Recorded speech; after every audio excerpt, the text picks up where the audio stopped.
My name is Michelle Poor, and I'm an area engineer in construction in District 7. My name is Rachel Bates. I'm with Eagle Bridge Company. I was the project manager on the job. My name is Zach Franz. I work for Eagle Bridge. I was the project superintendent on Project 550. The overall goal of the project was to increase vertical clearance from Route 4 because the existing bridge had been hit several times, which generated the nature of the work, heat straightening the existing steel, but we were able to value engineer and give ODOT brand new galvanized steel beams, and it raised profile grade of the road with embankment and excavation work on the existing ramps. The project was awarded to Eagle Bridge in November of 2020. Work began in 2021, and the original completion date was September 30th of 2021, but the open to traffic date was achieved on September 3rd. The original bid amount was $3 million. We had three major subcontractors that were key stakeholders that really helped on this project. Armstrong Steel, they helped set our steel in a timely fashion to help with our schedule. Miller Cable actually was influential at the beginning of the project because we found out an issue with the strain pole location after they did the review in place after utilities had been marked. And Cuyahoga Fence was our guardrail and fencing subcontractor. We had some site distance issues with the guardrail, and they were able to come back and help us get that fixed accordingly. It was able to be scheduled and without a whole lot of conflict between the prime contractor and between the subcontractors. We were able to schedule efficiently for everybody. We had three primary goals that we set at the beginning of the project. After we had our pre-construction meeting, we had our partnering meeting, and the first one was that we have a positive team culture between ODOT and Eagle and all of our subcontractors. We enjoy working together, we've always had great communication, and that goes a long way to creating that positive team culture that we had on this project specifically. The second goal on the project was to open the road to the traveling public on time. This was important for a variety of reasons. Obviously, one, to minimize the impact to traffic, and then also to minimize impacts to the Air Force Base. This did have a very aggressive schedule from the beginning of each ramp had specific time frames that we had to open the ramps, and then when the project had to be completed in time for the Air Force Marathon in September.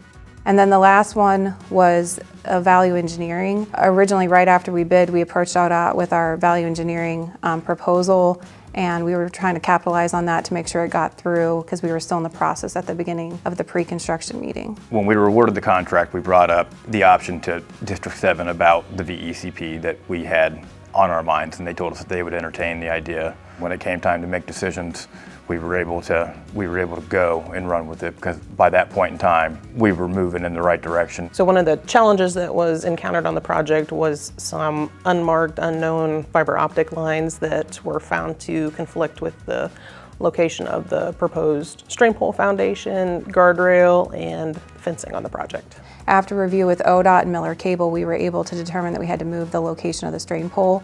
But in doing so, it had to change the mast arm, which changed the foundation type. And so in doing all of that, we had to order a new strain pole. Having to change the strain pole so late in the game was going to affect when we could open traffic up with the new pole. And we were able to work with ODOT on how to maintain and use the old signal pole to maintain traffic. And Miller Cable was able to erect and get the new pole set up and then remove the existing pole, all with traffic being opened up on them with minimal traffic disruption. The original project actually called for all of the original structural steel to remain in place, which had been damaged over the years. By doing the value engineering, we were able to eliminate the need to reuse the existing steel and give ODOT an overall better product in the end, and in our opinion, I think ODOT's too, where they have galvanized structural steel that was completely replaced. The only problem is that we had to move forward with the VECP before we had official approval, which we were able to assume a little bit of risk on ordering the structural steel with the VECP not completely approved and change orders approved because of our relationship with ODOT and District 7 at the time with the construction engineer.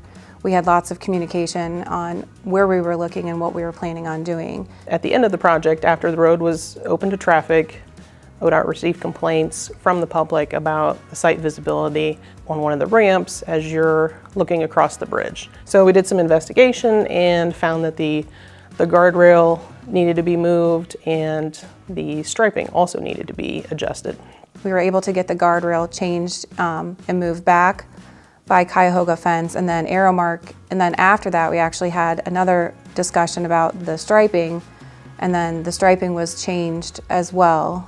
So ODOT had Aeromark come back in and change the striping to make it easier for the public. So working with Eagle Bridge and their subcontractors, we were able to achieve that in pretty quick order. We also involved the district engineering department to get revised striping plan. The culture at District 7 in the construction department is to really empower our staff to solve issues at the lowest level, to communicate with contractors, to work with them through problems regardless of who's at fault, whether it's a contractor problem or an ODOT problem or designer problem. We really focus on and strive to come together as a team through communication and solve those problems together. We had a lot of other little issues here and there, but we were able to work through them, working together, communicating. You really have to look at the facts on just being able to communicate and work with other people is so important, whether it's internally to your own company or with ODOT and then the contractor. I think going to work every day, working as a team, makes everything go a lot better. It's a lot easier to work together than against each other.